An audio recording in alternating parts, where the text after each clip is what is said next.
All right. Hello, everyone. Thank you for joining us. All right. Yes.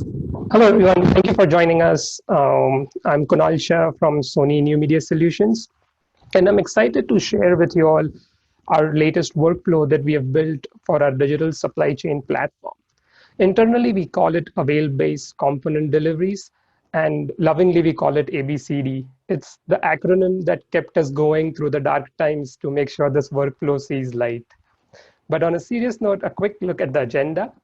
We'll start with defining some terms to make sure that we all have a common frame of reference.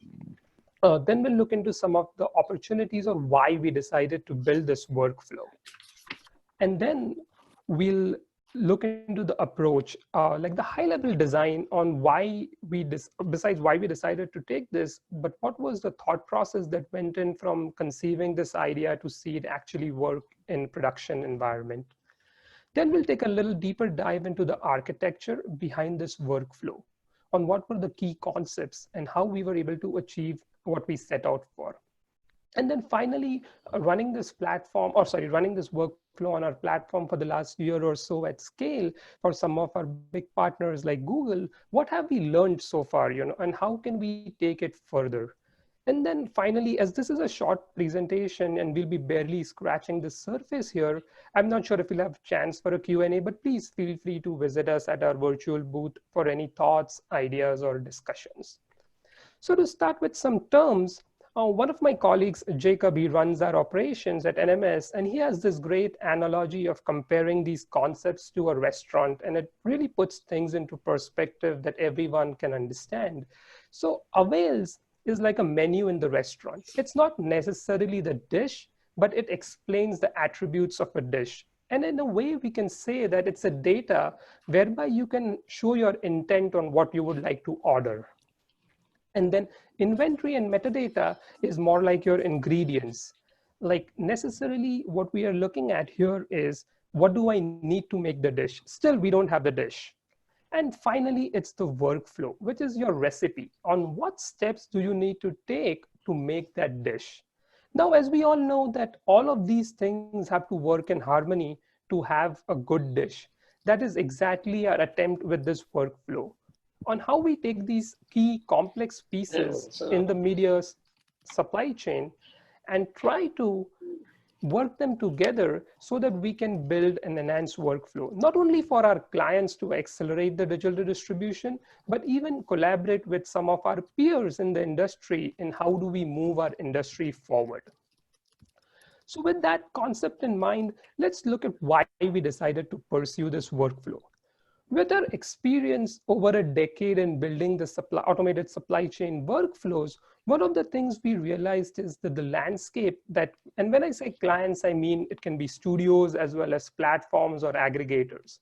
They have evolved a lot, especially over the last few years. And some of the factors that are at play here are more larger. Like, for example, if you look at demographics, millions of people across our continents like India, Africa have now access to technology via internet. And at the same time, they have a need for new content. And so as these platforms or these clients or studios try to produce this content and get some customized experience, what we are trying to do is, can we as supply chain be robust to support those needs? And one of the key operating factors for an efficient supply chain is not only look at increasing your throughput, but how do we do it in a way that the turnaround time is faster? Like instead of processing 100 avails, can we process 1,000 avails in the same unit of time? And at the same point, definitely keep cost in mind. And the final challenge that we saw was with any supply chain, not necessarily just with media supply chain, the first mile and the last mile are your biggest problems. So what we set out to do was, if we take Avails, for example, Avails have a variety of inputs. Like the spectrum on how we receive Avails is very wide. Like there are studios, where we have Avails in legacy form, like documents, PDF, or even not have that information. And the other side, we might have Excel, XML, APIs. As being a robust supply chain, what we wanted to do when we set out for this workflow is how we can cater to all of those needs, as one of the goals was to enhance our industry in that direction. So with these thoughts or challenges in our mind, we looked for opportunities. And that's when we started designing our approach for avail-based component delivery. And the three pillars for the approach were to start with ingest. It's unfortunately not the most glamorous piece of your supply chain, but it's a very critical piece. That is at least what we have learned.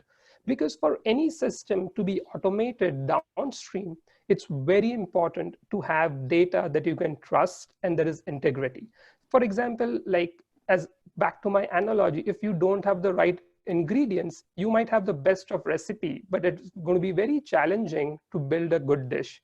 So with that same thought, we put a lot of effort in understanding that how we can make our ingest process robust, that still it can cater to a lot of client needs, but internally we can come to a standard and then slowly work our way outwards where we start pushing those standards for other people to adopt.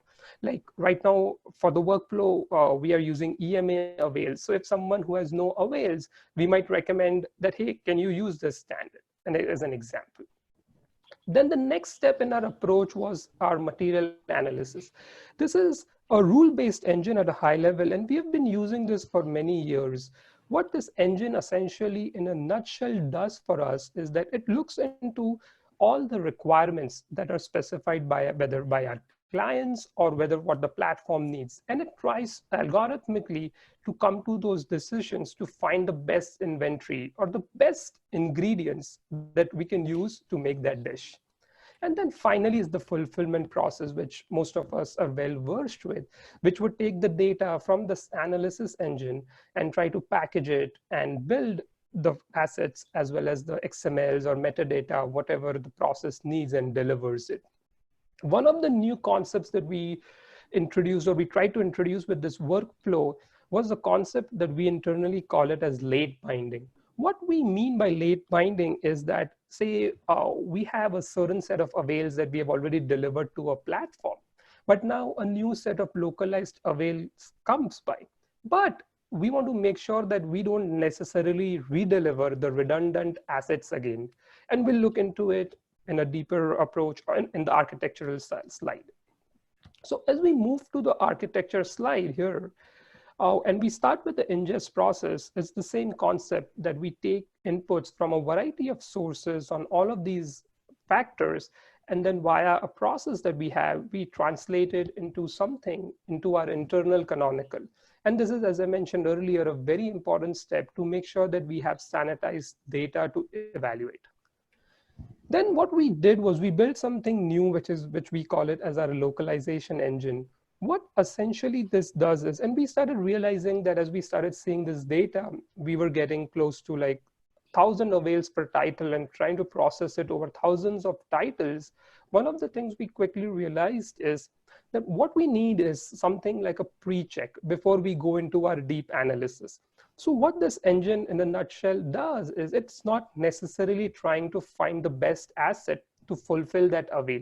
But what it tries to do is whether do I have an asset which can fulfill, and then I would do my deeper analysis. Because a lot of times we came across a point where we would have something missing. And one of the key factors in making this efficient was us identifying what is missing upfront in the supply chain. So in the case when something was missing, we would have tools which would notify our operators, and they would have the opportunity whether to actually correct the data themselves if they knew the answers, or reach out to our vendors and request for that data. So once that data or that initial check is completed, that's when we start our actual fulfillment process. And we have this orchestration layer that is, and this layer is not necessarily just for this workflow. We have it for all our automated supply chain workflows, but in a nutshell, it manages all the steps or all the things required to go from step A to step B. And in the process of fulfillments, we do various content engineering processes like transcoding, pass-through, conversions, etc. Then the two other key pieces was the metadata generation and manifest generation.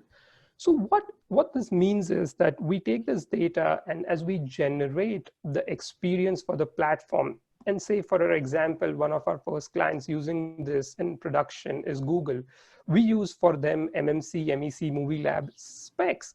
What essentially we are trying to do here is construct that representation, experience, and the presentation layer for them, and then via our delivery actually deliver these assets. And then we maintain in our history that what have we delivered. The reason for this is that as we get into the next steps, and this is the place where this workflow takes the leap from the traditional workflows, is handling the concepts of late binding and redelivery. So let's, for an example, and just to take a simple example, that we have a bunch of avails which have already been delivered to the platform and with the corresponding assets and metadata. And now we get an avail for a localized territory, and the only thing that is different that the client needs for that localized territory might be, say, the rating of that territory. So now, instead of trying to deliver the whole package again, what we have tried to do is how we can, via our analysis engine, analyze that, okay, I just need, by looking into the history, what I have delivered, I just need to deliver just that manifest and that metadata again. And that's what essentially we do in a nutshell for this workflow, that it's a model where we have continuously evaluate our inventory. So anytime a new avail would come, or a new component would come, or a new piece of metadata would become available to us, we would evaluate our system such that, do I have anything where I can fulfill these avails? And that is essentially, that's why we call it avail-based component delivery, because it is more of like a continuous integration with the platform, which is one of the keys that as a goal as a supply chain is that how soon you can turn around and provide that information to the platform so it can be rendered out to its end user. So with this architecture and running it in production for about almost a year at scale, we have learned a few things. And obviously we have a long way to go before we all can claim victory. But a few trends that we see that will help out over the next couple of years is, the first thing is, from a software and a technology standpoint, as we have been running in AWS for the past 4 years, we have really been able to use a lot of cloud native technologies. And what we have tried to do is how we can truly separate these workflows into more nimbler services. And one of our goals in future is to say, if somebody would like to just respect or use the manifest generation file, or they just want a place where they can house their avails, we want to have those offerings. And that is where we feel that as an industry, we all can collaborate with our peers who are running similar supply chains and try to come to a standard so that the data exchange between the mediums, not necessarily just our clients, but even within our processes, can be more meaningful. The next thing where we haven't spent that much time, but over the last many years, we have been able to collect a lot of meaningful data. And as we have started analyzing some patterns in this data, like something like Avail, it has such rich information in it, so that we can use that information and build some BI tools whereby we can help everyone, the studios as well as the aggregators or the platform, to understand the modeling and growth strategy. And there's a lot of other analytics that we all can share within the industry to see what standards everyone's using, what is the most error in that standard, or what are things that we would like to get enhanced in that standard, and so forth. So that's another big piece that we are focusing with, using the data collected from this workflow. And finally, looking at some of the pieces in this workflow, what we have tried to do is that there are still some manual pieces or things which take the most time. And then we are trying to pair it up, and we have worked closely with AWS on it, to see how we can use some of the technologies that are available now to help speed that up. And we are not envisioning that we'll replace the manual pieces altogether, but the goal is how we can augment it. If we can provide our operations with some more ability, it would not only enhance the time, but the quality would also be really good. Like how we catch these errors up front. So that was in a nutshell what our workflow avail-based component delivery does. I don't think we have a lot of time for Q&A, but feel free to please reach out to us for any thoughts and questions. And thank you so much, everyone, for your time.